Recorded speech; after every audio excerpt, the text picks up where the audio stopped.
11h47, merci d'être à l'écoute de l'émission Le Protecteur. Je vous montre à l'écran un article et d'ailleurs, cette manchette-là fait le tour du monde. On en parle un peu partout sur la planète. Kahnawake, manifestation contre un couple mixte. Évidemment, c'est la question du membership sur la réserve. On en parlait tout de suite avant la pause. Mais juste avant de passer à mon invité, Maître Julius Gray, qui représente des gens qui sont visés par les mesures d'expulsion de la réserve, il y a eu une manifestation à Kahnawake et évidemment, les plus purs et durs sont en accord avec ce règlement qui impose un membership basé sur le sang amérindien, le sang Mohawk. Et je vous fais entendre un des manifestants qui explique pourquoi on en est rendu là. Well, race is a strong term, and that couldn't be further from the truth. Obviously, they have their side, their opinion, and obviously here today you've seen our opinion, and I hate to see us against them, but we're just trying to keep Kahnawake. That's what I want to make sure that message gets out to the community, and I'm not racist. Some of my best friends are non-native, and they understand that they're not allowed to live here. It's that simple. Bon. Alors, écoutez, si on était dans une position comme ça, comment est-ce qu'on réagirait? Si je faisais face à des mesures d'expulsion, comment est-ce que je me sentirais aujourd'hui? On va tout de suite rejoindre Maître Julius Gray qui est au bout du fil. Merci d'être avec nous. Bonjour. Bonjour. Bonjour. Écoutez, il y a un documentaire qui est disponible sur Internet où justement on entend les positions des partis. Est-ce qu'on a affaire à ce qu'on appelle une gated community basée sur le sang? Est-ce qu'on en est rendu là? Qu'est-ce qui se passe? D'abord, c'est pour la Cour à décider. La Cour va trancher. Mais je pense qu'on fait plutôt, il est mieux de dire, on fait face à des visions différentes de l'identité. D'une part, c'est certain que le Canada, le Québec reconnaissent l'autonomie autochtone, la valeur de la culture autochtone. Oui. Mais comme on reconnaît la valeur des autres cultures québécoises et autres, mais on dit finalement que l'appartenance est largement une question personnel, où on décide de le faire ou non. Et on ne compte pas, par exemple, la descendance. On ne dit pas tel et tel est 80% canadien-français, mais 20% quelque chose d'autre, pour déterminer les droits et les privilèges de l'individu. L'autre position qu'ils vont mettre en avant, qui mettent en avant ce que les Autochtones sont dans une situation spéciale, c'était les Premières Nations et tout ça, qu'ils ont le droit de le limiter. Il faut dire, il y a la loi sur les Indiens qui détermine, tout le monde n'est pas nécessairement autochtone, vous et moi nous ne pouvons pas nous déclarer autochtones. Exact. Par contre, la majorité de peuples autochtones ne posent pas de règles comme ça. Et même quand dans une loi, il y a des règlements qui limitent certains droits. Par exemple, la loi 101 limite le droit à l'éducation en anglais à ceux dont les parents ont été éduqués en anglais. En anglais. On évite de dire par le sang ou par la descendance. On trouve des moyens de permettre à tous les gens de s'épanouir, de faire leur propre choix. Et à mon avis, dans une société comme la nôtre, une société où il y a une multiplicité d'origines, n'est-ce pas, de couleurs, de tout ça, et c'est très bien, nous aimons ça, il faut laisser à chaque individu le droit de marier, de choisir qui il veut pour sa vie. Bien sûr, si on affirme cela, on ne peut pas avoir des désincitatives comme très bien, mais tu ne peux pas vivre chez toi pour le restant de tes jours. Alors notre position, c'est que la charte finalement, après séance, cette liberté individuelle, après séance, sur toute notion d'identité. Et n'oublions pas qu'il y a beaucoup de groupes qui pensent qu'il y a une question d'identité très importante, soit le Québec en a parlé, certaines minorités qui ont une identité très forte, que ce soit la communauté musulmane, communauté juive, etc. Mais personne n'a des restrictions de cette nature-là. Alors, dans le passé, ces restrictions existaient. Il y avait un article 127 du Code civil qui disait, jusqu'à 71, que les gens des différentes religions ne pouvaient pas se marier au Québec. Donc, c'était une tentative claire d'empêcher les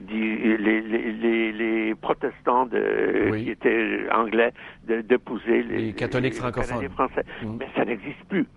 Mais Maître Gray, ce n'est pas nécessaire pour maintenir l'identité québécoise de dire à quelqu'un tu ne peux pas marier un Anglais. Oui, vous avez raison, mais je me mets dans l'autre position. J'entendais une dame qu'on interviewait toujours dans le même documentaire. Elle disait, écoutez, si on commence à rouvrir la porte au mariage mixte, là, on vient d'en parler justement ensemble, ben ça veut dire qu'il y a des gens de l'extérieur qui vont venir rester sur la réserve et vont avoir des bénéfices qu'ils n'auraient pas s'ils étaient dans le mainstream hors réserve, par exemple l'exemption fiscale et tout ça, et nous, on veut pas ça. D'abord, la question fiscale, c'est une question différente qui n'est aucunement posée par cette action, mais c'est certain que si on pourrait appliquer ça à n'importe quel groupe. Oui. Et la question est, est-ce qu'on peut dire à quelqu'un qui ne peut plus habiter dans l'endroit, et tes enfants ne comptent plus comme autochtones parce que leur mère ou leur père n'est pas autochtone? Je pense que la réponse, c'est justement ce que la Cour va nous donner. Je comprends l'argument qu'il doit mettre en avant, mais je pense que cet argument doit céder, à mon avis, devant l'argument fondamental qui est l'appartenance à des groupes est une question individuelle, c'est la liberté d'association. Il y a bien sûr certains groupes qui sont définis dans notre société, les Autochtones, les Indiens, dans la loi sur les Indiens, en sont un, mais il faut limiter au strict minimum le nombre de choses qui vont par la descendance. Est-ce qu'on reconnaît de la partie adverse, là, au stade des procédures où on en est rendu? Évidemment, je ne connais pas le détail, mais est-ce que la partie de la réserve, par exemple, qui fait appliquer son règlement qui date des années 80, est-ce qu'elle reconnaît l'application de la Charte des droits et libertés? Ça, c'est la question principale devant la Cour. Je pense que leur position, si je la comprends bien, je ne veux pas parler pour eux, c'est une chose qu'ils sont libres. Je vois comment ils vont l'argumenter. Ils pensent que ça ne s'applique pas à eux parce que ils sont les Premières Nations et ils ne sont pas liés par ces choses-là. Cependant, une fois, il y a eu un jugement de la Cour suprême qui les a exemptés de l'égalité homme-femme et les Nations unies ont appliqué la Déclaration universelle des droits de l'homme contre les peuples autochtones, ce qui a mené à certains amendements pour appliquer l'égalité homme-femme sur la réserve. Donc, ce n'est pas la première fois que cet argument est mis en avant. Qui ne sont pas liés, mais les Nations unies ont déjà dit que les peuples autochtones étaient liés par les droits fondamentaux. Finalement, j'imagine que c'est un dossier qui va se ramasser à la Cour suprême, certainement. Là.